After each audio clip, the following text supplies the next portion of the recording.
साथियों नमस्कार, राम राम। एचपीएससी द्वारा अलग अलग सब्जेक्ट के कई पेपर कंडक्ट करवाए गए। अंग्रेजी का भी एक पेपर कंडक्ट करवाया गया। लगभग 2150 बच्चों ने वो पेपर देने का काम किया, लेकिन जैसे उसका रिजल्ट आता है तो आपको हैरान कर देगा।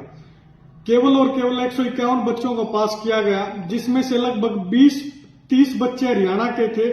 जो 8 से 10% बच्चे हरियाणा के थे, न तो सारे के सारे बच्चे बाहर के आउट ऑफ हरियाणा जिनको सिलेक्ट करने का काम किया गया। इसके अलावा बड़ी बात यह है कि 613 वैकेंसी के ऊपर भर्ती होनी चाहिए थी। 613 के डबल यानी कि 1226 बच्चों को भर्ती के लिए बुलाना चाहिए था, इंटरव्यू के लिए बुलाना चाहिए था, लेकिन उनको नहीं बुलाया गया। एचपीएससी कहती है कि जो हरियाणा के जितने भी बच्चे अंग्रेजी का पेपर दिया था वो एलिजिबल नहीं है। 151 बच्चे ही, केवल 35% बच्चे ही एलिजिबल हैं। उनको ही ठीक पता था, उनका ही सब्जेक्टिव पेपर अच्छा हुआ और उन्हीं को इसलिए पास किया गया। मैं यहाँ पे आपके सामने एचपीएससी के सामने सवाल खड़े करता हूँ।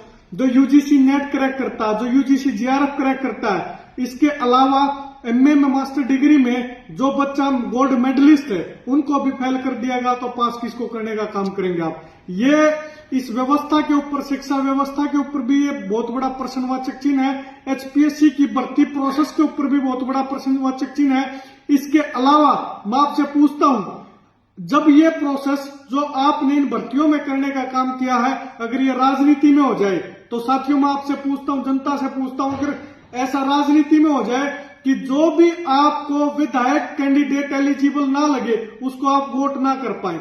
जितने भी बहुत सारे विधायक ऐसे हैं जो मात्र 20 और 30% वोट शेयर लेकर, वोट टोटल वोट परसेंटेज लेकर ही विधायक बन जाते हैं, लेकिन ये ऐसे विद्यार्थी जो अनेकों पेपर पास करते हैं और उनको असिस्टेंट प्रोफेसर के लिए एलिजिबल नहीं माना जाता।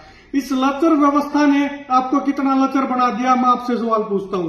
दूसरा, भय और डर के मारे बच्चे बाहर नहीं निकल रहे हैं।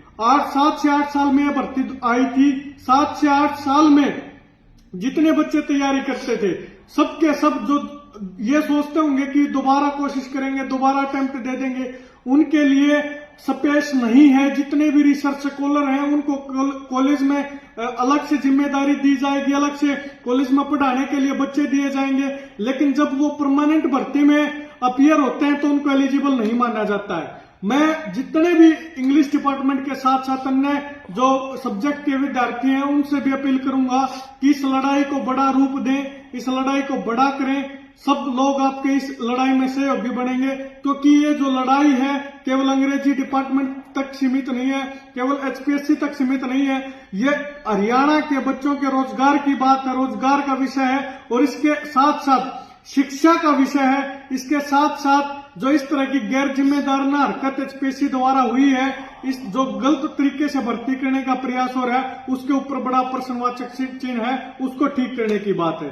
मैं सबसे निवेदन करूंगा, जितने भी बच्चे हैं जो आज लगभग 2150-2200 बच्चे जिन्होंने पेपर दिया था वो भी इसमें भाग नहीं ले पा रहे हैं। इस लचर व्यवस्था ने उनको भी कितना पंगु बना दिया गया है।